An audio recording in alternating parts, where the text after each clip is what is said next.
Tony Robbins is a moron? Is he? Question? Yes, sometimes he is.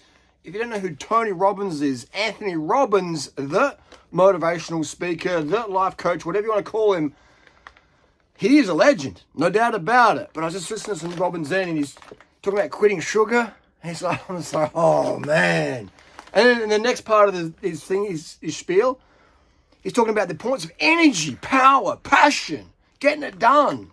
If you can't, you must. How are you going to do that if you're fearing sugar? Well, I don't eat sugar. I have fruit. I have powdered beetroots. That's good because it's not processed. Hang on, what? Beetroot powder's not I don't eat processed foods. I'll better spend $200 a kilo on beetroot powder. Give it to me, please. Sucrose. All right. This is basic grade 5 chemistry here, biology, whatever you want to call it. Sucrose is sucrose, no matter the source. Like this white powder here, this is refined sucrose. In Australia, we get it from cane. We get it from grass. We make sugar from grass here in Australia. The cane grass, very tall, grows really well. You also get sucrose in fruits and beetroot. This contains sucrose, all right? Naturally occurring, naturally occurring, naturally occurring, all right? Sucrose is always naturally occurring. It's not man-made. Sucrose comes from the plant. The plant makes it and we refine it or extract it. It's still sucrose. So the carbon chain, the carbon isotope ratio, does it change between this stuff and this stuff? It doesn't change. Sugar is sugar. Sucrose is sucrose. Glucose is glucose. Fructose is fructose. And sucrose is glucose and fructose 50-50, boom, joined together. And you have the sucrose molecule, all right? Sucrose.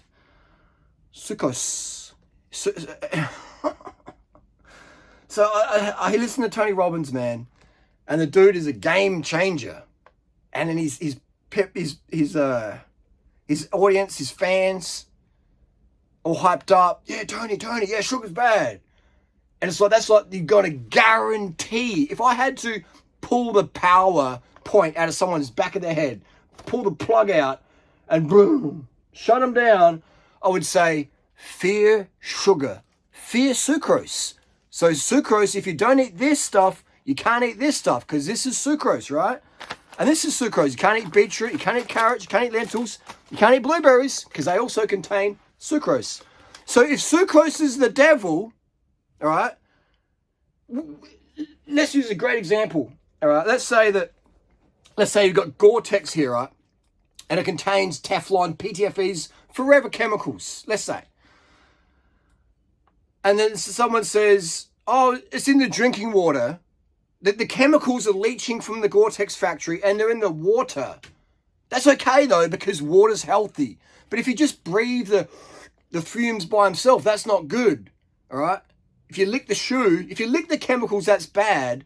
But if you have it in the drinking water, that's okay because water slows down the absorption of the forever chemicals. The fruit's okay because it has the fiber and the nutrients and it slows down the release of sucrose. The sucrose is poison. So what does it matter if there's fiber there? If this is poison, it's always poison, all right?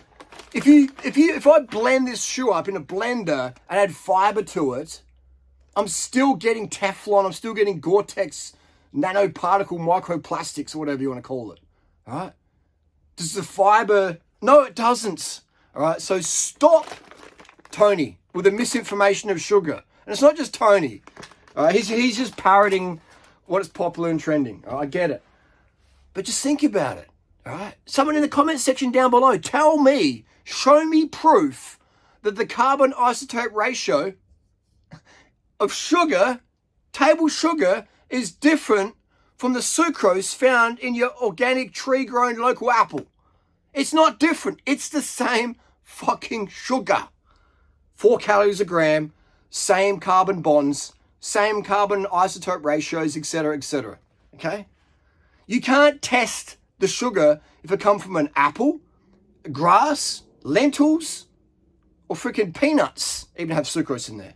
You can't tell where it came from because sucrose is sucrose no matter the source. Now let's go on another tangent. Testosterone, when you inject testosterone or take exogenous outside testosterone you can tell the difference between exogenous, outside, and endogenous, inside testosterone.